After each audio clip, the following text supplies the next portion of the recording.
Hello again, I'm Greg, and I'm sitting here in my library, as you can see in the back. I'm going to read to you really a statement and a testament from a philosopher, that is myself, but also from all philosophers and from philosophy in general. If some of you are wondering just exactly what philosophy is and does, or what does a philosopher do, then this is one response to it, and in some ways it's the oldest and the most forthright response.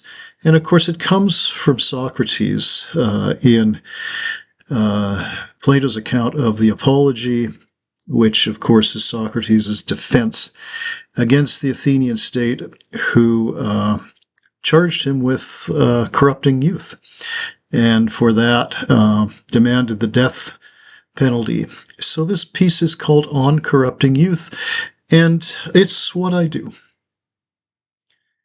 Quote, "Perhaps someone may say, but surely, Socrates, after you have left us, you can spend the rest of your life in quietly minding your own business." Unquote.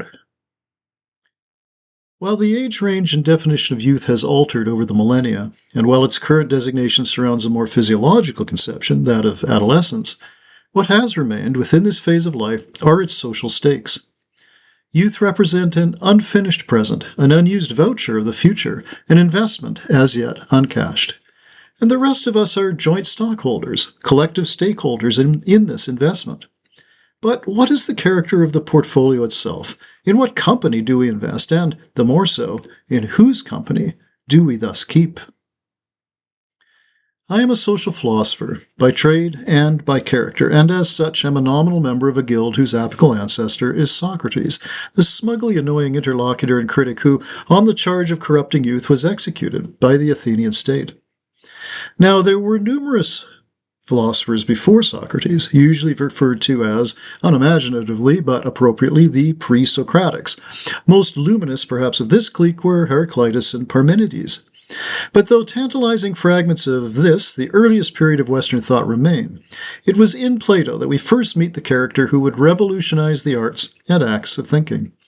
That he did so with others, in dialogues for the most part, was also a first, and that he put first to test and thence to shame almost all of his conversation partners, representing as they did a great diversity of both popular and learned opinions on all matters and comers alike, underscored the advent not so much of a public personage, the official rationale for Socrates' sentencing, but rather a way of being. That through reflective reasoning, what passes for belief, value, and institution may be brought low, even entirely vanquished. This was the truer reason for murdering the messenger, as it were. Since one cannot kill an idea, the proponent, or even the mere vehicle for such ideas, is abruptly at risk. And since young people are indeed the future of society, and thus as well the future arbiters of social reality, as it stands upon its majority epistemological rule, any institution, especially any state, might well be suspicious of the individual who apparently seeks to disarm and even sabotage the smooth transitioning from one generation to the next. For it is not production per se that is of the highest value, even in capital, but rather reproduction. The status of stasis in all known human societies follows this cardinal rule. What is what must be, and what must be again. And though it is certainly also part of the evolutionary human character to be an innovator, at least relative to our cognitive apparatus, the toolkit, for example, of Homo erectus remained essentially unchanged for about 2 million years. Such inventions, improvisations, and even spontaneous actions occur by far only in the realm of the technical. Today, this is for the most part continues the applied sciences, and with the ever-accelerating pace of technological change by itself, we cannot help but note the ever-widening gap between what humanity is capable of doing and what we are capable of being. This sometimes gaping disconnect between the how and the why was noted first by those very pre-Socratics, when the gap was so much smaller as to be almost unnoticeable. And yet the earliest thinkers asked a simple question, which we can still ask today. Why am I doing this? This is not the same question as the inventor asks of herself, why am I doing this way? But rather speaks to an ontological puzzle that may be spoken more starkly as, why am I doing this at all? Now we can understand perhaps a little better why there is an implicit threat within such a question. For here we are not being asked to design a better means of accomplishing the same or similar end, as the applied scientist or technician is also asked, but rather to imagine a different, perhaps better, end in itself. And when we ask this much more radical question, everything else opens right up. Not, why do I have to go to school, but instead, why are there schools at all? What is the purpose of schooling, and why this purpose? Why reproduce what we already know? Why be the people that we have already been?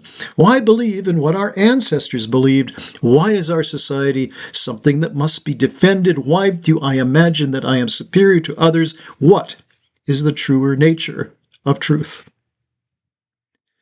There is no space within the formal social fabric wherein such questions as these ever get voiced, let alone seriously discussed. It may seem a risky, even reckless condition to be in to promote a society or a culture that seeks only the expansion of its present guise, the reproduction of its current values, and the conversation of all infidels who might range against its destiny. But it was the same in Socrates' day. The Athenians and the Greeks more widely held that they were the only culture of value in existence, that they were by default the chosen people, and others, all others, were mere barbarians.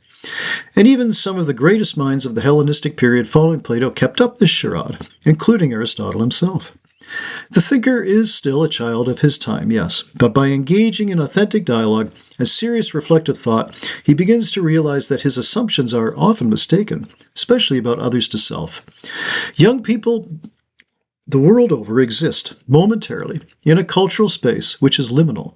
No longer children, not quite adults, youth in all times and places since the beginning of mass civilizations experience something quite palpably that in no other life phase is as menacing to their persons. That experience is one of doubt. Because the only other time we experience existential doubt is while we are dying, we arrive at the space of radical doubt either too early, the teenager can do little enough to push her doubts to the level of social revolution or even social critique, or too late. One is about to become permanently absent from the human experience. Doubt as a force of being must be accessed in some other manner. Fortunately, and thanks to the pre-Socratics and Socrates specifically, we do have this other means at our disposal, if we would only use it.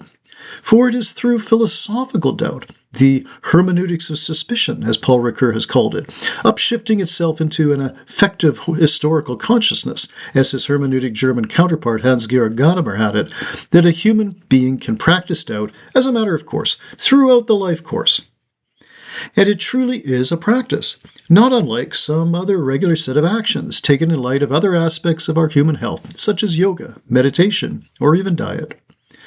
To regularly engage in reflection charged with a reasoned doubt, which is not sourced in either neurosis or common anxieties, is to begin to alter one's consciousness of not only what society is and is made of, but also about what is, that is, of our shared existence, and equally so, our possibly shared fate.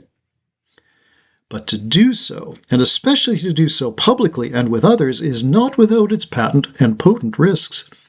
And to deliberately do so by engaging young people is fraught with positive danger, as Socrates so discovered. I myself have encountered the signs of this danger, for in invoking suspicion directed against social institutions and their agents, it is to be absolutely expected that suspicion of oneself will be directed right back.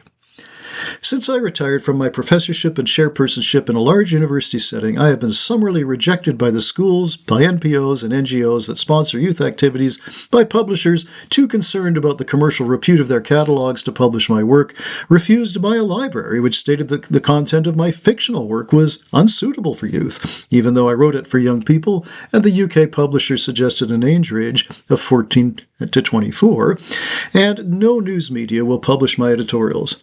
I have had civil servants tell me quite uncivilly that my ideas are not welcome in their public institutions, and even had the police called on me for handing out my business card to a parent walking with her teenage child. And while I hope I am not naive about the improbability of being assassinated by the Latter-day State, at least I am struck by the marshalling of focused forces, the circling of proverbial wagons, all the king's horses, and so on, in the face of a lone social critic who sees himself as well as an advocate for youth. Par for the course, you might reply. Now you know that you truly are who you think you are. On one side, being off to one side suits the sensibility of the philosopher. A part of her reimagines herself as aloof to the petty influence of unthought, immune to the insolence of officials, and beyond the slings and arrows both. But on the other, this aspect of the thinker is her most inauthentic selfhood, for thought is in fact the birthright of all human beings, and the philosopher represents merely a portal for others to step through, an entrance, and perhaps a momentary guide, to the wider world of the history of consciousness in its entirety, no matter its source. And yet even this is too sentimental a summary of what the philosopher does, who she is as a being in the world. No, in all honesty, the thinker dares the world to think for itself. She utters the Ursprach, which sounds the hollow idols and pronounces the death of gods. He tells his fellow human, "What you hold most dear, I will destroy it. What you know of love, I will betray it. What you feel is most sacred, I will desecrate it unto death." You will no longer know yourself after you speak with the likes of me. You will instead be confronted by a new kind of being, a novel truth, a culture from which you are the newly estranged. Is it any wonder, then, that few people have the courage to engage in the regular practice of philosophical doubt, and this even more strikingly, given the fact that one doesn't really need the philosopher to help with such a practice, at least not in any consistent and continuing manner? For each of us, possessed of a consciousness which is a creation of reason and imagination alike, knows at some deep level that who and what they are, who and what they have been, is at the least not all they can be, and so their culture, and so their history. All I can do, all I have done promotes this other way of coming to grips with existence, and so I will continue to corrupt our youth in any way I can. I am a philosopher. It's what I do. Thank you.